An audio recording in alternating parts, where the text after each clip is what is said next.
This is Growthaholics.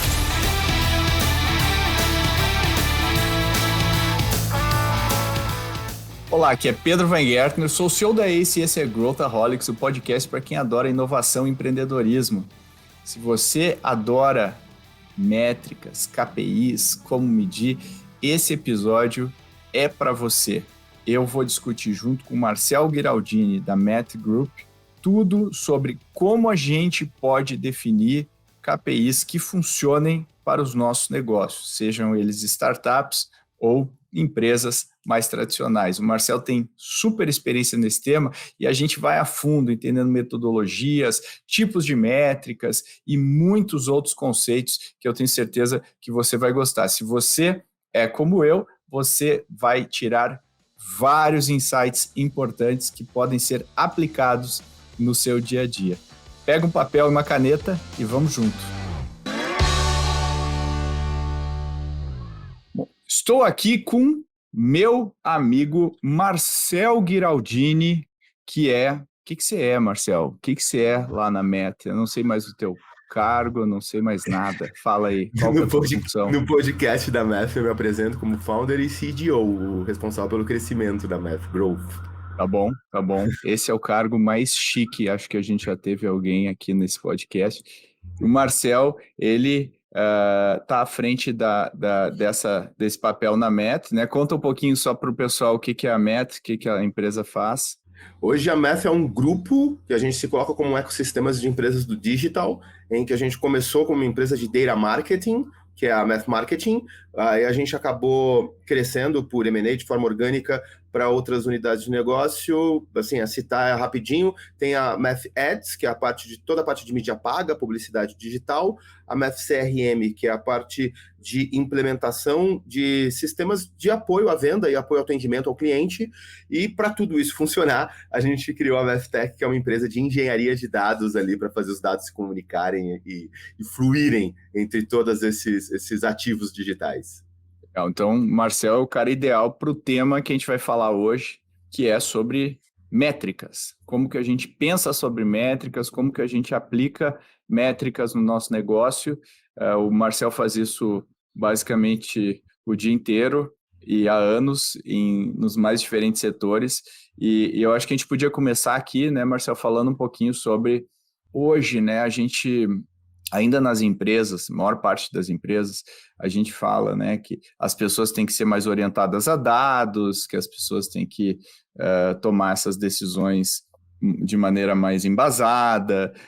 A gente fala que a gente tem que ser orientado a indicadores, a KPIs e tudo mais, mas essa não é a realidade do dia a dia. Como é que tu confronta o que a gente fala com o que a gente faz hoje no mercado? Tu vê... Algumas empresas, eu imagino que praticam, né, isso, mas eu acho que, se eu fosse chutar, eu chutaria que é a minoria absoluta. Pedro, tem uma coisa, tu falou como as pessoas querem ser orientadas a dados, e para mim tem um primeiro problema na frase, porque a galera só ouve o dados, porque se você está orientado, você tem que estar orientado a alguma coisa. Então, muitas vezes a gente vai conversar, e aí com empresas até grandes, não só empresas menores ou de nichos que, em tese, não tem muita abundância de dados. E o ponto é, eu não sei nem qual é a pergunta. Assim, não, eu preciso de dados aqui para me ajudar a ter insights. Qual a pergunta? É a coisa mais genérica, é o genérico do genérico. Genérico, né? Eu preciso colocar aqui o Google Analytics para ter insights do meu site. Para que serve teu site? Qual o objetivo dele? E aí, tu fala o objetivo, normalmente fala assim, não, mas todo mundo tem que ter um site. Tá, então parou. Você está querendo ter um Google Analytics, por exemplo, que seria a ferramenta hoje mais básica para trabalhar com dados, né? Só porque todo mundo tem que ter? E aí a gente começa a ter quase que uma mediocridade dos dados, todo mundo se valendo pela média. Eu tenho que olhar qual é o pool de dados que eu tenho que olhar se eu sou um e-commerce. Tá, qual é o teu diferencial como e-commerce? O que você está querendo fazer? Qual o teu objetivo de mercado no momento? Porque depois tu vai falar, não, tá todo mundo olhando o CPL, tá, mas teu objetivo é cash burn? Teu objetivo é ganhar cliente de qualquer jeito, porque tu vai fazer uma estratégia de primeiro ganhar uma fatia considerável do mercado e depois tu vai conseguir começar a rentabilizar esses caras. Você tá nem aí para CPL. Né? CPL, para quem não né, desculpa, jargão, ia ser minha próxima pergunta aí para tu por falar. lead, né? Quanto custa trazer um cara? Então, eu acho que tem um pouco isso. O primeiro ponto que eu acho que é totalmente necessário é estabelecer qual é a tua pergunta. O que você quer fazer e o que você precisa responder primeiro. E é primeiro mesmo, porque na hora que você estabelecer qual é esta pergunta, você vai, na hora que você conseguir ter ela respondida, você vai saber qual é a próxima. E qual é a próxima. Então tem duas coisas que para mim não existem. É me dar dados porque eu quero ter insights. Não é assim. Dados respondem perguntas. Eles dão insight quem tem são pessoas. Aí a gente pode falar de ChatGPT lá mais para frente que começa a ter um quê de insights. Mas insight quem tem pessoas não são dados. E eu preciso saber tudo o que está acontecendo. Então, assim, eu tenho um ambiente tenho um site, eu quero taguei ele inteiro. Colhe todos os dados da telemetria da minha fábrica inteira. Cara, o inteiro é caro, o inteiro é lento e o inteiro vai te dar quase uma inércia, né? Você vai ficar paralisado. Eu não sei o que eu preciso fazer, né? Exato. É coisa demais. Aí você não sabe o que fazer. Eu pensando, né, sobre isso, eu vejo muitas empresas olhando dados como algo que elas terão no futuro. Quando a gente tiver esse data lake aqui na empresa, aí nós vamos tomar as melhores decisões. Aí seremos orientados a dados. E a gente sempre, sei que você também fala, que o bom é pensar o que eu tenho hoje, né? A partir de onde eu estou para daí construir. E quando a gente pega essas empresas e a gente faz a pergunta, legal, mas que decisões você toma hoje? Porque você tem dados, mas que decisões você toma hoje com o que você tem? Porque se o cara não toma decisões com o que tem hoje, provavelmente ele não vai tomar decisões quando tiver muito mais dados. Como é que você vê isso? Vamos para o físico. O físico é fácil da pessoa ver como o dado pode ajudar. Eu estava conversando ontem com a head da Almi, é aquela marca socialmente responsável, carbono zero do Grupo Arezzo. São 3 lojas, né? 2, porque uma é até um stand mais dentro da Atoll. Então, assim, são 2 lojas. E aí, o que é super importante para eles hoje, como está começando, se posicionando? Conseguir pegar, a gente pode falar em inglês para ficar chique, né? O voice of customer. Saber o que o cliente está achando, voz do consumidor. Como é que eles fazem isso? Eles perguntam na loja. São 2 lojas. E aí, tem uma coisa super básica, criada pelo Birman lá atrás, que ela voltou a usar nas lojas da Almi, que é o seguinte, a gente vai entrar então aqui e a gente vai fazer a lista da vez, que é o vendedor que está na vez dele, ele vai e ele tem que fazer 3, 4 perguntas, falar se vendeu, se não vendeu, por quê, o que o cliente achou, e ele coloca isso numa lista depois. Legal. Dentro desta lista, eles consolidam, com o passar do tempo, o gerente entende o que está acontecendo e ele mesmo consolida e manda um e-mail para o pessoal da gestão. Um e-mail que está sendo a consolidação de uma loja. Se a gente for para o hype, a gente vai falar que isto não foi uma operação orientada a dados. Porque você não tem ali um robô capturando o que está acontecendo com telemetria da porta da loja, com uma inteligência artificial para pegar a conversa lá dentro. Né? Assim, não está no hype. Mas isso é totalmente orientado a dados. Por quê? Porque é pequeno. Então, quando você fala assim, eu preciso de um lake, tá, você já vai começar com um volume absurdo de dados para precisar fazer a tua primeira ação com lake. Tem uma coisa até, Pedro, que a gente faz na Math. Você viu que eu falei que eu tenho uma empresa de data marketing, que é a Math Marketing, e a gente tem um outro lado que é engenharia de dados. Então, em tese, eu deveria sempre trabalhar com as duas, certo? Errado. Uhum. Quando eu estou resolvendo um problema de negócio na Math Marketing, de vez em quando é um bambu e arame. Passa um Excel de um lado para o outro. É problema de negócio. Eu estou ali com a pulsação da venda. É fazer matrícula, é vender cartão de crédito, é vender financiamento de carro. Eu não posso esperar estar perfeito. O dado o próprio Big Data tem ali um nível de veracidade. O dado que não é 100% a realidade já é muito melhor do que nada da realidade. E a gente se esconde atrás de barreira técnica muitas vezes. Quer dizer, a gente não. Vou arrumar uma frase aqui. Você vê muita marca que está se escondendo atrás de barreira técnica para mostrar uma deficiência do que ela já poderia ter feito. Então, aquele dado simples que está no Excel, que é um papel na tua loja, ele não tem nada que dê para você tomar uma ação que já mude um pouco do patamar do jogo, porque você não vai colocar uma operação de data na sua empresa e querer que de um dia para o outro você ganhe 100% do mercado do seu concorrente e tua margem de lucro cresça 25 pontos percentuais. Não é isso. É uma soma de pequenos incrementos. É muito mais um processo cultural das pessoas quererem a evidência para tomar uma decisão. De não, sabe? Aquela coisa de... Eu gosto de falar que orientação a dados é muito... Sabe o Think Like a Freak? Uhum. Tem uma frase que eu amo que é continue pensando como uma criança. A criança fala, mas por quê? Mas por quê? Mas por quê? Sabe? Eu quero entender o porquê da realidade. Se a gente fizer isso com o pouco que a gente tem na mão, que todo mundo tem algum nível de dado na mão, tu já começa a estabelecer a cultura. Senão parece que é uma cultura que só vai estabelecer depois de gastar milhões. E não é verdade. Não é verdade. E vamos então, para quem está nos ouvindo, pensar de maneira simples sobre como que eu monto, como que eu estruturo uma lógica de métricas que funcionam para o meu negócio, seja ele uma startup, seja ele qualquer outro tipo de negócio. Como é que a gente pensa sobre isso, mano? E você já deu uma pista que tem a ver com fazer perguntas e tem a ver com saber o que eu quero. Sim. Em termos de negócio, saber, eu quero crescer aqui, eu quero reter, o que é importante. Então, parte daí, né? Como é que a gente pensa sobre isso? Começa 100% no teu objetivo do negócio. Não tem absolutamente nada a ver, no começo, não tem absolutamente nada a ver com tecnologia. Então, eu preciso saber quais as perguntas eu vou responder. Então, assim, você tem um e-commerce. Legal. Qual o objetivo do teu e-commerce? É vender. Não, vender é muito pouco. Vender é mentira. Né? Porque vender é quase que respirar. Todo mundo tem o objetivo de respirar na vida. A razão de existir do e-commerce é vender. Então, é óbvio. É óbvio. Então tá, você vai colocar oxigênio para a máquina funcionar. Legal.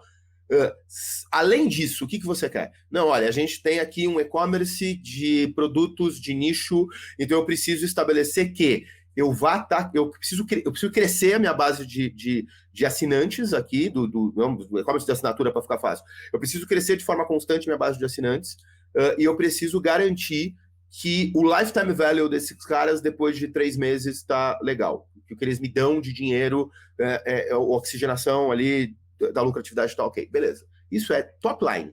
Isso é o que o diretor quer ver a cada 3 meses. Legal. Então o CEO vai ter esse número a cada 3 meses. Ótimo. A partir daí você vai derivar as tuas decisões de negócio. Como a partir daí você deriva as tuas decisões de negócio, a partir daí você deriva as suas métricas. Porque daí estão as perguntas. Né? A primeira pergunta clara nesse espaço, eu usei um termo que é de moda, é hype, que é o lifetime value, certo? Uhum. Eu já vi 10 jeitos de calcular o lifetime value. Até porque tem uma coisa super importante em value, que é valor. O que é valor?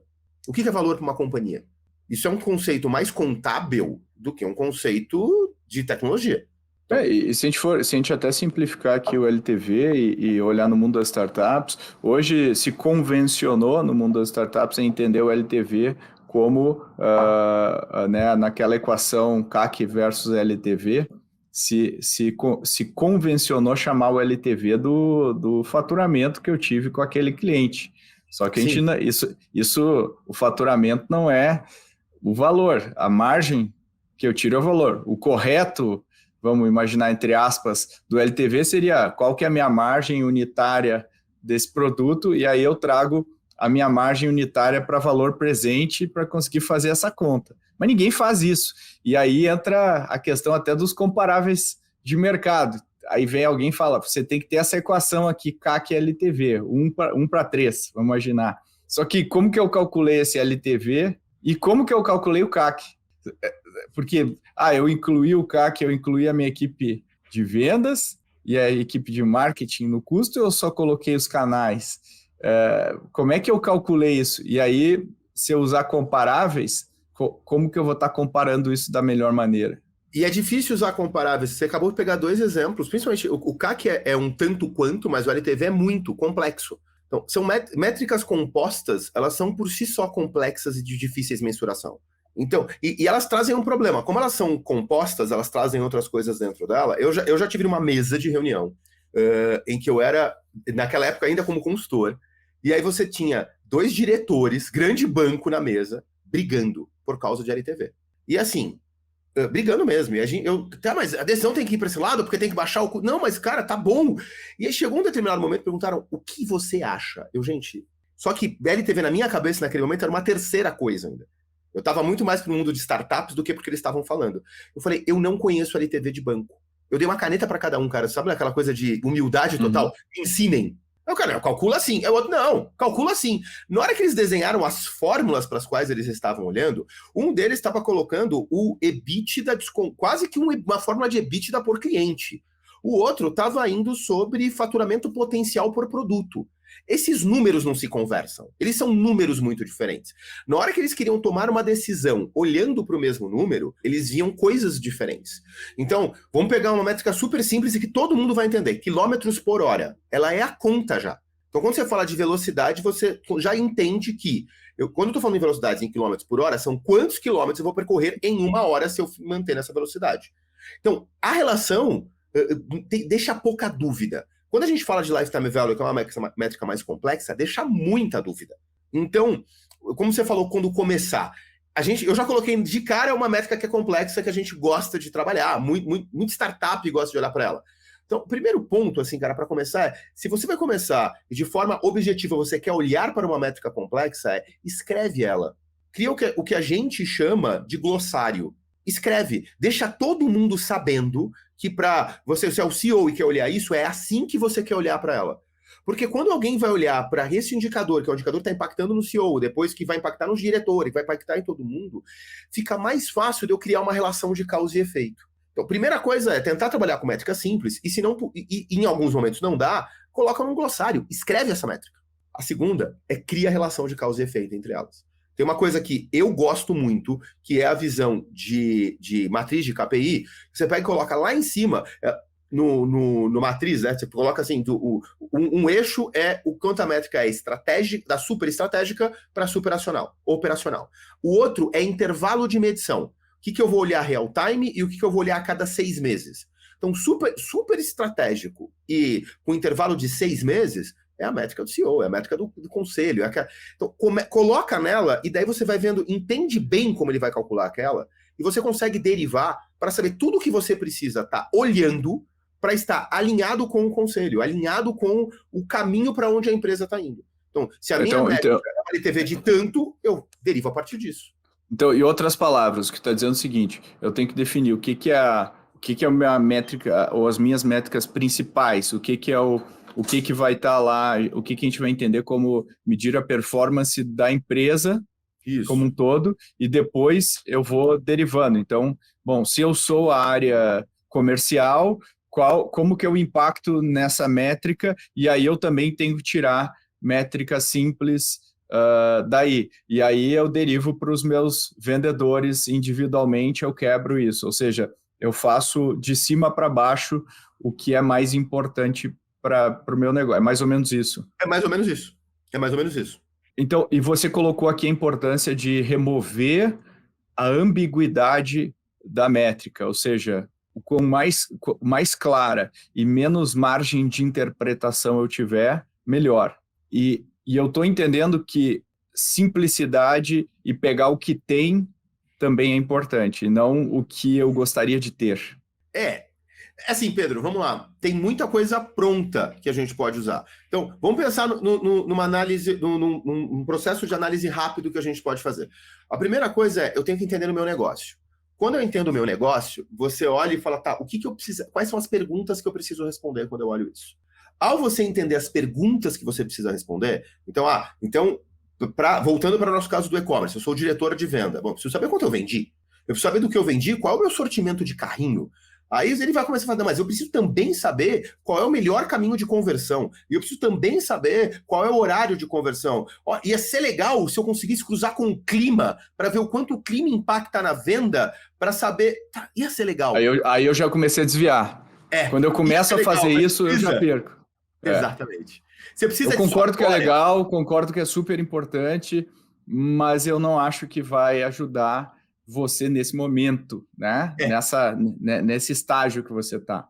É isso aí. Aí você faz o seguinte, tá pronto o negócio do clima? Não. Segura ele um pouquinho. Porque quando a gente está pensando, a gente provavelmente vai pensar em milhões de perguntas que a gente vai fazer. Foca naquelas que estão pronto e fáceis de você pegar e comece a usar ela para descrever o teu passado. Porque é isso que essas métricas estão fazendo. As prontas normalmente são descritivas. São aquelas métricas que vão descrever o que aconteceu. Na hora que você tem uma boa métrica descritiva que te conta o que aconteceu, o teu óbvio da próxima pergunta é o porquê. E talvez o teu porquê não seja o porquê do clima, sabe? Talvez o teu porquê seja outro porquê. E aí você vai gastar dinheiro e tempo para criar relações que no dia a dia talvez não sejam tão importantes. Então, vai para o simples e espera vir a próxima pergunta para aumentar a complexidade. Uhum. Então, eu adoro, eu adoro traduzir muita coisa do Avinash para o nosso livro, que eu escrevi com o Sérgio Larentes, que já esteve aqui contigo, inclusive, sobre os elementos de Data Analytics. E tem uma que só para dizer aqui, Avinash, quem é o Avinash? Explica aí para quem está ouvindo. Desculpa. O Avinash, ele é o evangelista de Data Analytics do Google. Muito do que a gente tem hoje como verdade em Data Analytics foi ele que fez. Ele que criou. O livro mais famoso dele é o Web Analytics 2.0, que eu não gosto do nome, porque ele não é um livro de Web Analytics, é de Business Analytics. Ele vai muito mais para negócio do que para web. Mas ele tem um quadro, e nesse quadro é fantástico o nível das perguntas. Então, a primeira pergunta é o que aconteceu. A segunda pergunta é por que aconteceu. Depois, como aconteceu. E depois você vai para o que aconteceria se. Então, eu primeiro olho para descrever um fato do passado, aí eu aumento o meu volume de dados para entender por que esse fato aconteceu, aí eu vou tentar fazer um nível de investigação mais próximo ao consumidor para entender como que aconteceu aquele elemento, e com tudo isso na mão a gente pode ter insights preciosos que se eu entendo que as coisas acontecem desse jeito, o que aconteceria se eu mudar isso aqui? E aí a gente vai para tentar prever futuro. De vez em quando a gente já quer começar prevendo o futuro, a gente já quer saber o como, que é o exemplo que eu te dei do se eu vendo mais quando chove. Calma. Pega o fácil para entender como o consumidor está se movimentando, porque dificilmente a gente é tão genial assim, de já saber todas as variáveis possíveis para já sair medindo elas certas. Pensa naquelas que estão fáceis e que você vai conseguir acionar. Você vai conseguir fazer alguma coisa tendo ela na mão. E eu não sei se o conceito de acionável é claro para todo mundo. Fala o que é uma métrica acionável. O que significa uma métrica acionável? Eu acho que poucas métricas são acionáveis sozinhas. Aí vem para a crença minha direta. Mas se eu te falar o seguinte, Pedro... a gente teve 15% de aumento de acesso esse mês. Isso não diz nada, certo? Não. Eu não consigo sair dessa conversa e fazer algo a respeito. Exatamente. Agora, se eu te falar o seguinte, a gente teve 15% de aumento este mês. A gente colocou só 4% a mais de mídia. Tu já sabe que, peraí, deixa eu entender o que aconteceu na mídia que deu muito certo. Então, acho que você pensar em métricas acionáveis, muitas vezes elas estão correlacionadas. Óbvio que tem aquilo super operacional, que é o site caiu. Faça alguma coisa agora para ele subir. Chama o time de TI e tudo mais. São os alertas que, a gente vai ter... Mas tem algumas coisas que a gente vai descobrindo com o tempo. E tem uma que eu acho super interessante. Operações de call center e web simultâneas. A pessoa tem ali no coisa o liga para comprar, acabar, para continuar, né? Que tem gente que ainda tem receio de fazer algumas compras no digital. Vou dar um exemplo simples, cartão de crédito. Muita gente, ao chegar no final do formulário, desiste e liga. Por isso que operações que tem call center, fica o telefone na tela o tempo inteiro. O que a operação de call center quer ficar olhando? Ela quer ficar olhando clientes ativos no site simultaneamente. Por quê? Porque ela sabe o número de evasão que vem para a ligação. Então, se eu tenho uma subida desproporcional de gente simultânea no site, eu provavelmente vou ter uma subida de ligação.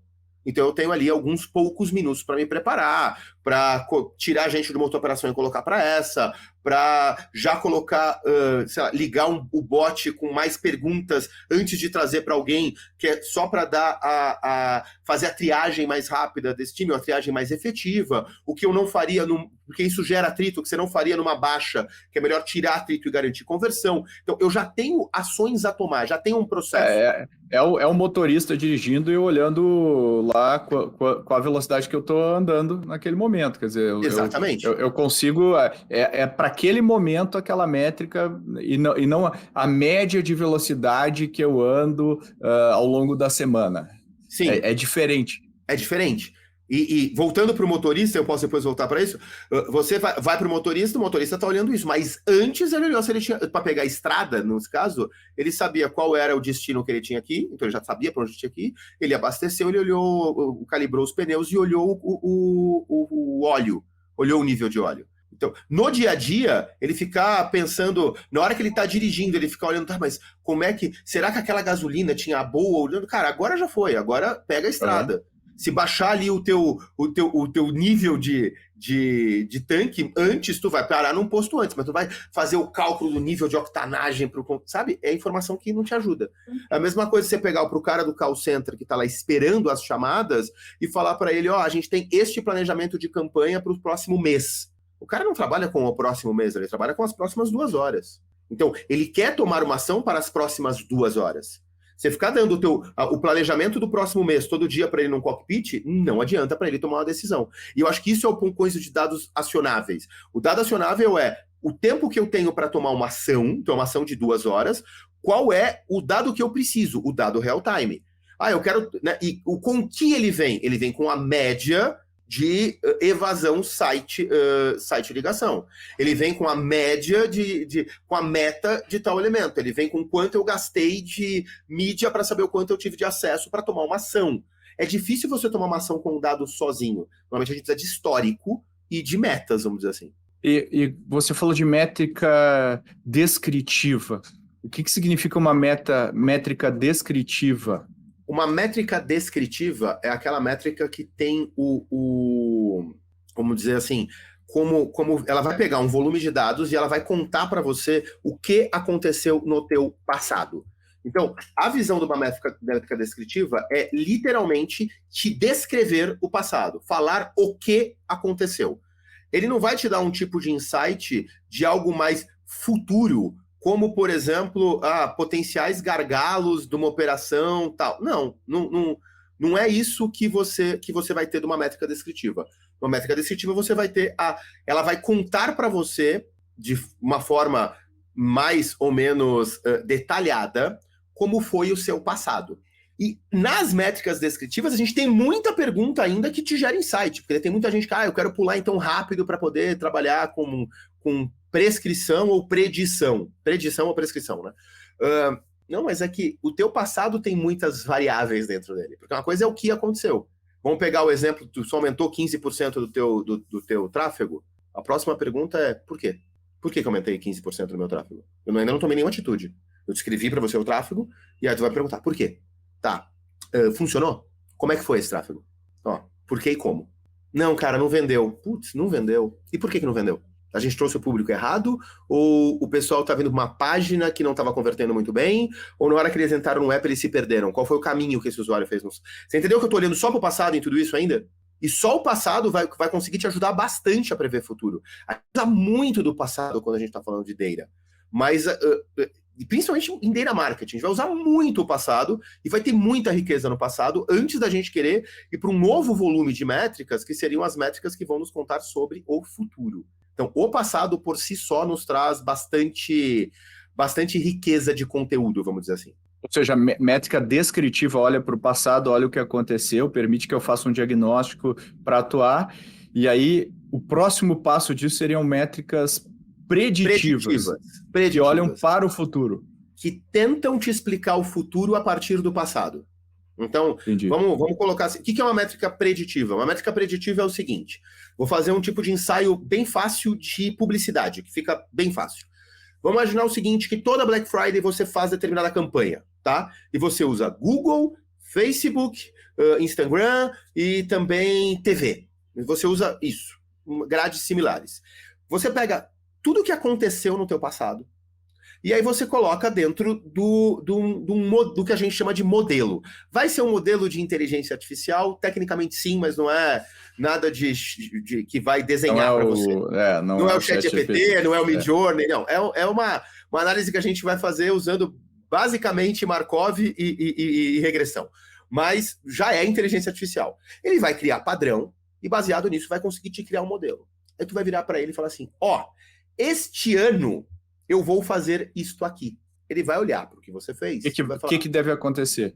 O que vai acontecer? Então, Se você fizer isto aqui, o mais provável é que você tenha este resultado. Isto é um tipo de métrica que olha para o passado, com um volume de dados bem maior, e cria modelos para te dizer o futuro. Então ele fala, ó, o teu futuro deve ser esse. Isso é um jeito de ver o futuro.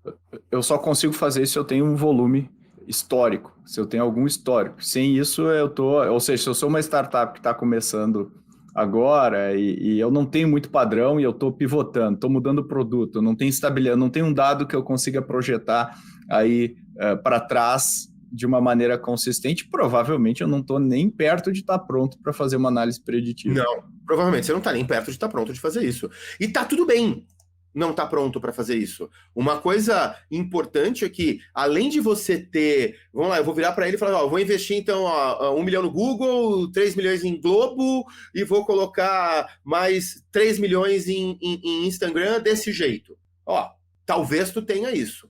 Mas não é só ter um volume de dado. Aí a gente vai entrar no outro ponto, Pedro. O teu dado tem qualidade? Uhum.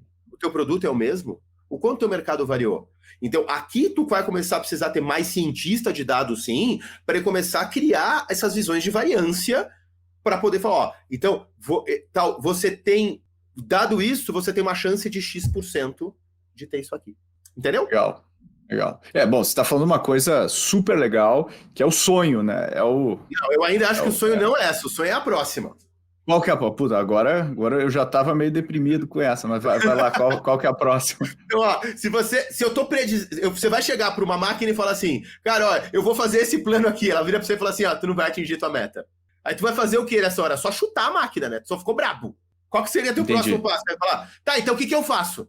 Aí beleza, é um nome mais feio, que é um nome prescritivo, análise prescritiva, mas não é tão ruim, ó. Porque você vai no médico, você quer melhorar, esse é o teu futuro desejado, certo? Tu tá doente, teu passado tô passando mal, tu chega no médico, fala o que tu tem, e teu médico te faz uma análise prescritiva, ele te dá uma receita. Se você seguir, você melhora. Então, análise prescritiva é isso, é a máquina começar a te dar receitas potenciais. Ó, e tem gente fazendo isso, Marcel, hoje? Cara... A gente tem cases na Math da gente fazer isso com uma taxa de acerto bastante grande. Do tipo, só que o que acontece? Dá para eu fazer isso com pouco dado? De forma alguma. Só que aí tem que ter o conceito de onde é que está meu ROI. Porque assim, vou voltar para a mídia, tá? Eu vou ter que avaliar real time a tua mídia.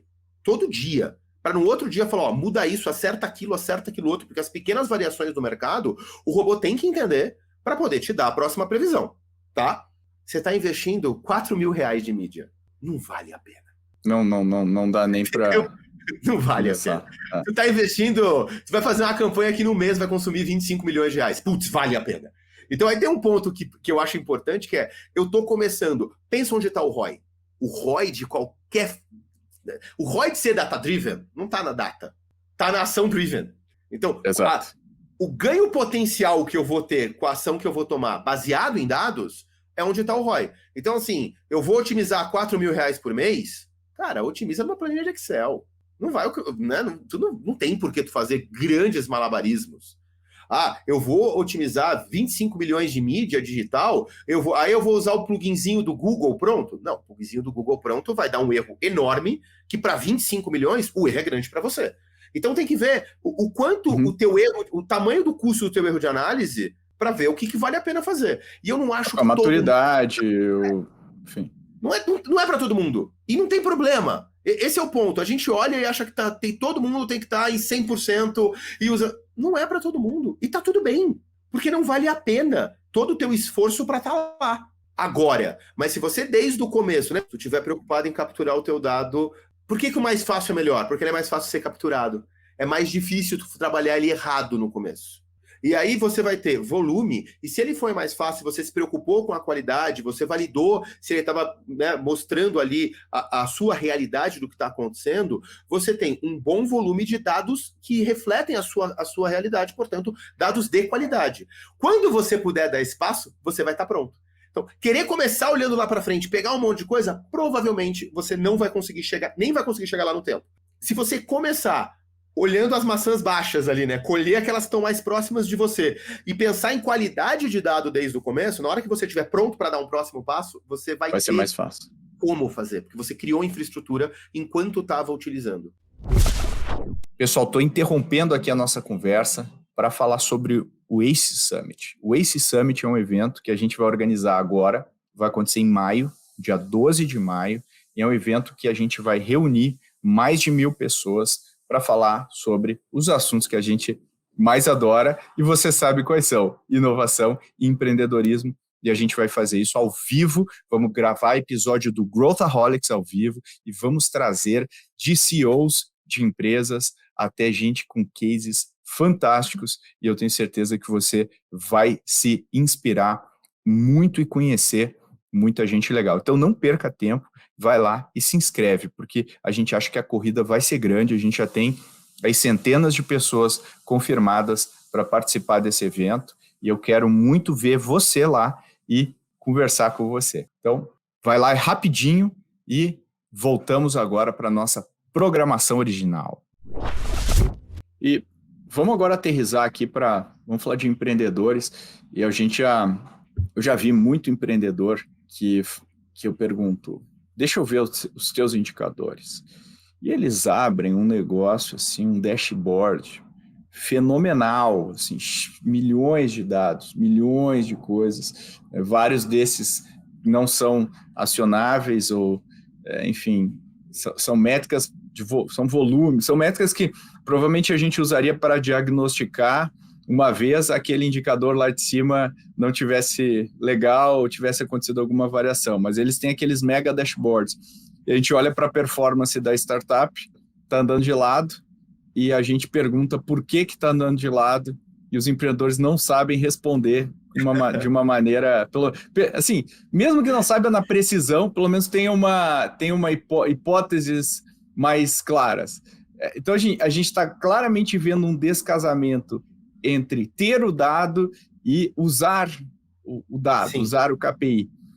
E eu entendo que aí no meio tem uma questão de capacitação das pessoas, né, mindset e tudo mais. Mas a pergunta que eu queria te fazer é, vamos voltar para a vaca fria aqui. O que um empreendedor, uma empreendedora que tá lá, já tem um ano de empresa, tem um faturamentozinho, então vamos imaginar que é uma empresa de assinatura, um SaaS da vida, não vamos prescrever aqui métricas específicas, mas como é que a gente olharia essa empresa e falaria, não, esse pessoal tá medindo o que precisa medir, tomando as decisões lá, não é fácil porque é uma startup, enfim, mas eles estão conseguindo fazer direitinho. Que tipo de cenário você esperaria ver para tirar essa conclusão? Posso dar um exemplo de uma startup, então? Que agora está Claro. Gigante, mas que eu entrevistei para o podcast da Math. Inclusive, eu acho que quem tiver com esse ponto vale a pena ver o episódio 46 com o pessoal da GetNet. A gente vai colocar nas notas aqui do episódio. Uhum. Legal. É um papo com o Rodrigo Carvalho. E o Rodrigo Carvalho, quando a gente começou, e aí? Ele falou, sabe uma coisa que a gente aprendeu, assim, uma frase que eles usam na GetNet, eu comecei a trago bastante minhas aulas, inclusive. Cara, todo mundo tem que falar inglês hoje em dia. Ou entender um pouco de inglês, porque tem muito conteúdo, ou conseguir pegar fluência em tradutor, porque senão você vai ficar quase que um analfabeto funcional, se nem o tradutor souber usar de forma adequada, porque o conhecimento está passando por essa língua. E parecido com isso está com dado. Então, de vez em quando eu vou trabalhar com as pessoas, eu tenho que virar e falar assim, do you speak data? Senão a gente tem que treinar essa pessoa. E muito do you speak data é o cara conseguir ter um raciocínio que é... Bom, eu tenho dado para estar numa competição analítica. Eu não tenho dado para estar num processo de vaidade, onde eu estou olhando só para a minha área e o meu indicador está crescendo. E talvez o teu indicador não esteja alinhado com o indicador. Esse exemplo que tu deu é clássico. Eu estou olhando para o indicador porque é assim que funcionam as áreas de growth, e aí então eu tenho que olhar por aquisição. Só que a empresa está pensando em rentabilidade. E aí tu está adquirindo cliente que não te dá rentabilidade, não faz nenhum sentido. Esse é o primeiro ponto, a pessoa entender se o indicador dele é um indicador que realmente impacta no resto da companhia. E na visão do Speak Data, que o Rodrigo trouxe, eu adorei, que eles fizeram estou falando quando a GetNet não estava aqui no prédio bonito do Santander, na JK. né? Isso começa quando estava lá dentro de uma sala pequena de um coworking em Porto Alegre. Então, não é nem Porto Alegre que eles nasceram, esqueci. Porto Alegre já é o segundo ponto, lá no Rio Grande do Sul. Mas o ponto era começar uma reunião com um problema e discutir. Eles discutem primeiro os dados que têm a ver com isso. Sabe? É quase que um papo de performance. Tipo, nós não estamos indo bem. Qual é a evidência que nós não estamos indo bem? A evidência que a gente não está indo bem é porque é a receita. Ok. O que está impactando na receita? É isso. E aí tem que ter uma outra coisa que eu gosto bastante, que é uma frase do pessoal da Wine, que é o poder do eu não sei. Porque numa reunião dessa, você tem que estar disponível e tranquilo. Sabe aquela coisa que a pessoa tem que poder errar? Ela também tem que poder não saber. Então, se você vai entrar numa reunião dessa e todo mundo quer ser data-driven, tem que chegar num momento de, cara, esse ponto aqui... Então, a gente está trazendo gente... e a gente está vendendo e a receita continua indo mal, a gente está trazendo as pessoas certas, e de repente a pessoa que está ali em aquisição, ele tem que ter a liberdade de poder falar, não sei, eu vou investigar. E aí ele sai, pega os dados que ele tem, porque se ele está medindo a aquisição, ele provavelmente vai ter como fazer a validação do público que ele está pegando. O Google sozinho traz isso, sabe? Faz uma análise investigativa, volta e fala, gente, não estamos. A gente acabou tendo uma campanha que adquiriu muita gente, mas está fora do nosso ICP. Talvez seja por esse lado, ou talvez não seja. Mas se a gente está começando... Porque é muito fácil sentar e falar, Pedro, sabe, cagar regra e falar, vai treinar, vai estudar. Não é assim. Quem está começando, ele muitas vezes vai trocar a turbina do avião com o avião voando e caindo, né? E tem que dar um jeito de subir o nariz. E tem que resolver. Então, e tem que resolver. Então chegar pro cara e falar, não, faz um treinamento de Google, pega esse curso do Coursera, antes de tudo. Cara, isso eu faço hoje na MEF. Então a pessoa entra, tem a formação inteira. Né? Em 2016, quando a gente começou, não era assim, sabe? Vamos aprendendo e vamos fazendo. Então, o cara que quer começar a trabalhar com isso, coloca a cultura na frente do treinamento. Eu acho que é mais fácil. Começa pensando na evidência, destrincha a evidência do que não está dando certo. E daí tu vai começar a descobrir que tem indicadores para onde tu está olhando que ele precisaria do indicador de apoio. Então, eu estou adquirindo clientes, por exemplo, de qual perfil? Se eu estiver adquirindo clientes do perfil que não é rentável para a companhia, talvez o CAC LTV dessa campanha não funcione. Estava falando essa semana também com um papo com o CMO do Empíricos, e ele me contou que, cara, que eles gastaram uma fortuna fazendo uma campanha que ele matou em 2 dias. Aí eu, nossa, não funcionou? Ele funcionou. Para o público errado. Aí eu estou trazendo o público que vai me dar baixo lifetime value, mas esta campanha era para outro público. Então eu tenho que matar ela, eu posso reutilizar as peças com outro objetivo, mas o objetivo que eu estava usando ali, que era para high ticket, eu não posso usar. Então, quando você tá, óbvio, eles rodam já com um nível de maturidade desde 2018 absurdo de alto. Mas você está começando, você não vai começar chegando aí. Tá tudo bem. Mas se você começar com essa visão de acha a evidência e destrincha para entender problema, você vai trocando os teus indicadores. O teu dashboard, no começo, não pode ser fixo, porque tu vai errar. Exatamente. Não quer dizer que aqueles indicadores que você começou sejam aqueles que você vai continuar, ou seja, você tem que ter essa cabeça, pelo que eu estou entendendo que você está dizendo, uma cabeça investigativa, de tentar entender, legal, isso devia ter acontecido. Isso não aconteceu. Por que isso não aconteceu?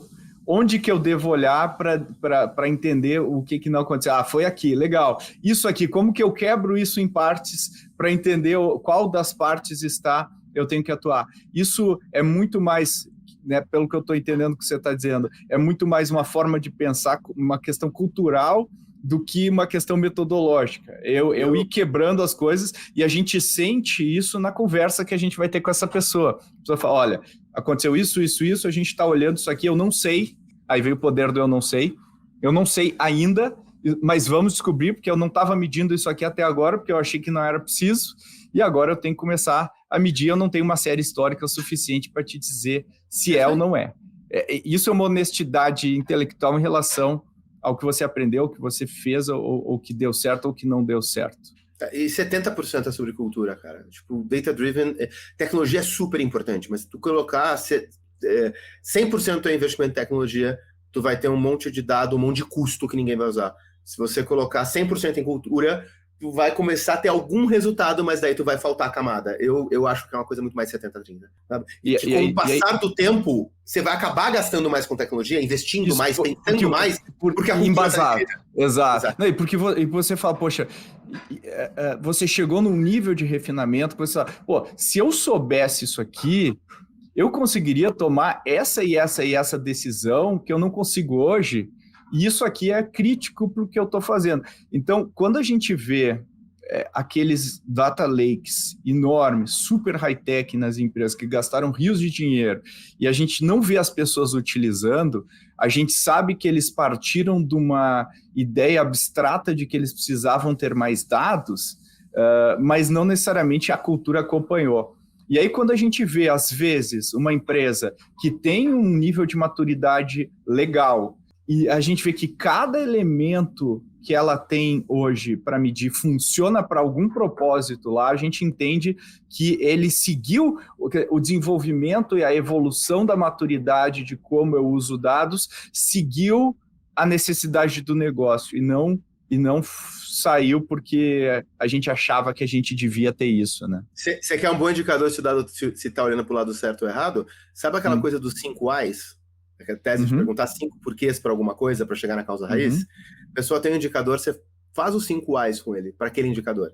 Se ele descer, eu preciso saber disso, e descer na cadeia, sabe? Começar a ficar cada vez mais operacional, indo até para tecnocracia, por tecnologia, eles não é uma operação data-driven. Se você começar a perguntar e a pessoa for subindo e ela souber o impacto que isso dá no objetivo de negócio, essa operação está data-driven. Porque as pessoas, ou seja, se derivar para alguma coisa tecnológica abstrata, etc., provavelmente é o indicador pelo indicador. Agora, exatamente, se a raiz dele for negócio, provavelmente tem uma razão de ser dele e a gente consegue provavelmente tomar melhores decisões. E para mim, o maior impeditivo hoje de você ver as empresas fazendo isso é o fear of missing out. Porque eu tô vendo lá fora que não sei quem tem tantos indicadores. Eu vi no Instagram uma tela que o cara viu. Eu vi um post de tal empreendedor que ele estava citando um negócio que eu nem sabia o que era. Então eu preciso medir isso. Calma. Sabe, eu tenho um amigo, meio amigo meu, assim, ele deu um conselho e estava me explicando como é que ele ensinava coisas difíceis para o filho. E eu acho que é isso que a gente tem que olhar, porque é muito grande. Eu chegava assim, filho, sabe como é que a gente come um elefante? Um pedaço de cada vez. Acho que tu conhece esse meu amigo, Pedro. E assim, é por aí, porque a gente olha para os indicadores e fala, cara, eu preciso de tudo isso. Calma, você nem sabe usar, sabe? Calma, vai devagar e gera valor. Se for, assim, 3 indicadores vão gerar muito mais valor do que dar 2.000 na tua mão. E de vez em quando as pessoas vão, assim, principalmente startups, das quais eu conversei, das quais eu já dei mentoria aqui na ACE, você vê muita gente ansioso por ter todos os números. Tu não vai tomar todas as decisões, para que tu quer todos os números? E às vezes não tem, às vezes não olha o que tem, né? Não olha o que tem. E não olha o que tem. E eu acho que se a gente for dar aqui, vamos fazer uma amarração final aqui para os nossos ouvintes. Eu acho que o que eu tiro daqui, daí tu me complementa, o que eu tiro deriva do negócio, deriva através de perguntas, e aí não tenta fazer o indicador perfeito. O indicador que funciona é melhor do que um indicador perfeito. O indicador que é útil para o teu negócio e responde questões de negócio é melhor do que aquele indicador perfeito. Às vezes, a precisão é menos importante do que um indicador que seja claro, simples e fácil. Isso é outra coisa. O pessoal, às vezes, quer chegar num nível assim da missão para mandar uma tripulação para Marte. Não precisa. Você precisa ter alguma coisa para medir e evolui a partir das suas perguntas. Vai evoluir, deriva do objetivo macro para os demais indicadores, onde todos eles têm que ter uma razão de existir. Eles não podem estar lá porque eu vi que o pessoal gosta de engajamento nas mídias sociais, então tem que ter uma métrica de engajamento. Engajamento é provavelmente uma métrica de vaidade e ela não vai se conectar provavelmente com o que você está montando ali, se ela não for... Você colocou, sei lá, influencers próprios no teu mercado de negócio. Você tem os seus próprios influencers.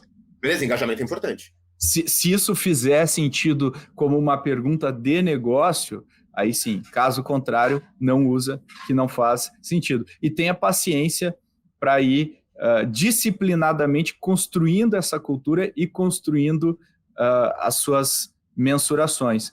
O que mais você adicionaria aqui, Marcel?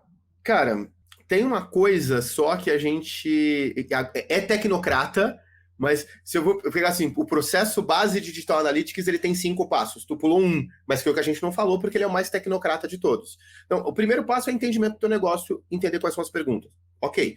Segundo passo é ir para coleta de dados. Então, eu vou pegar como é que eu respondo essas perguntas e o que eu tenho fácil, o que eu tenho rápido e o que eu tenho possível. E depois tem coisas que é impossível, você não vai nem tentar pegar. Primeiro o fácil, depois o possível, e o impossível fica para quando tiver muito dinheiro. Aí tem um ponto que é o passo que a gente pulou aqui, que é um passo importante, que é um passo da qualidade, que é pega esta primeira base de análise e não toma decisão com ela. Nessa tu vai gastar tempo para ver se ela está certa. Porque tecnologia, eu tô nessa área tem um tempinho, sabe? E assim, no final do dia é gente programando. E mesmo, mas agora eu vou usar o ChatGPT. Deixa eu te contar, o ChatGPT, ele pega a base de código de gente que programou, e gente erra, sabe? Então, por enquanto, a gente ainda tem o quê do erro humano nessa parte do processo, que aí vale a pena gastar um pouquinho, ver se a qualidade do dado está chegando, se ele está validando com a tua realidade, se não está, fazer uns testes em loco antes de tomar uma decisão. Porque pular essa etapa, eu fiz tudo direitinho, e eu estou tomando decisão e não está resolvendo o ponto. Está minimamente refletindo a realidade, mesmo que na tendência. Porque refletir no bit, hoje é impossível, né? A Lei Geral de Proteção de Dados. Já foi possível saber quem é a pessoa que estava acessando o teu site, nome, antes dela, no primeiro acesso. Isso era muito possível. 2017, gente, isso era um faroeste. Dava para saber quem era o ser humano. Hoje não é possível, então eu não vou conseguir saber no bit. Tá, mas a tendência está correta? O grande volume está correto? Tá. Aí sim você vai para visualização de dados, para olhar seus relatórios, acompanhar um pouco, que é o passo que você colocou, e aí tira insights e faz novas perguntas. Fez novas perguntas, volta lá para o entendimento de negócio, volta para a coleta de dados, volta para a análise desse primeiro resultado para garantir qualidade. Aí você entrega para a operação vai começar a tomar decisões com essas perguntas, aí tomou os insights. Tá ok? Precisa de mais alguma coisa? Algo ficou obsoleto? Se ficou obsoleto, tira. Pelo menos o dashboard. Pode continuar metrificando, mas tira do dia a dia. Porque só chama atenção, gasta foco. E aí esses 5 passos é um giro constante. Ele não pode parar. Então, esse é outro elemento que eu acho fundamental. Elimina tudo aquilo que for ruído no teu dashboard. Tudo aquilo que não for aqueles indicadores, tira, pode usar depois.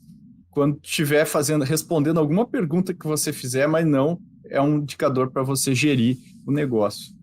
Cara, muito legal. O dashboard tem que ter KPI, né? Exato. O K é de chave. Tem coisa que deixou de ser chave. O pessoal esquece o K. Muito bom. O pessoal esquece o K. Ele bota PI só. E às vezes só I. Só I. Não tem nem I. Não tem nem o P. Muito legal. Marcel, poxa, acho que foi uma aula aqui para quem estava nos ouvindo. Eu certamente me inspirei aqui com várias coisas que você falou. Acho que os nossos empreendedores, empreendedoras, executivos e executivas e todo mundo aqui da nossa rede certamente tirou valor. Onde é que o pessoal te encontra, Marcel? Você que está aí também publica conteúdos, tem o livro. Comenta aí onde o pessoal encontra teu livro, como o pessoal te encontra. Tá, vamos lá. O meu livro, eu escrevi com o Sérgio Larentes, meu sócio na Math. Ele chama Código do Marketing. Né? É um guia para a gente conseguir performance de mídias digitais. Ele o foco é quem está começando mesmo, tanto que a gente tem partes do livro que a gente fala assim, se você conhece isso, pula. Porque tem partes bem didáticas. Amazon e Clube dos Autores. A Amazon só digital, tá gratuito para quem tem Unlimited. E para quem gosta do físico, no Clube dos Autores você encontra. Eu publico bastante conteúdo no LinkedIn, principalmente, e quem gostou do tema, quem quer entender como trabalhar com métricas Growth para crescimento, esse é o foco do The Math, que é o podcast da Math que eu apresento junto com a Fabiana Amaral. Acho que é isso. É isso aí, obrigado, com isso me despeço. Muito feliz. E te agradeço aí pela participação, muito legal. E aí, você gostou desse episódio? Aprendeu? Tirou alguns insights importantes? A gente quer saber que insights você tirou. Manda e-mail para podcast@goace.vc. O que você aprendeu? O que você concorda? O que você discorda? O que você gostaria de ver diferente aqui? E se você curtiu esse episódio, o Marcel mencionou o Sérgio Larentes, que é sócio dele lá na Met, e onde a gente aprofunda bastante o mercado de tecnologia. Também tem muitos insights legais. É o episódio 158, e a gente fala sobre futuro do mercado e muito mais. Tenho certeza que você vai gostar. E como sempre, eu peço agora 30 segundos do seu tempo. Para um pouquinho, está no celular, você está no desktop, 30 segundos, pega o link desse episódio, compartilha nas suas redes, compartilha nos seus grupos de WhatsApp, para alguém específico que pode se beneficiar desse conteúdo. A gente cresce com essas ações. Basicamente é com você parando 30 segundos, você que é fiel, que leu até o fim, você que é um vencedor, uma vencedora, por ter ouvido esse episódio até o fim. Eu peço no fim, não é por acaso, é para você parar um pouquinho, você já ficou quase 1 hora aqui e compartilha. A gente agradece. Até a próxima.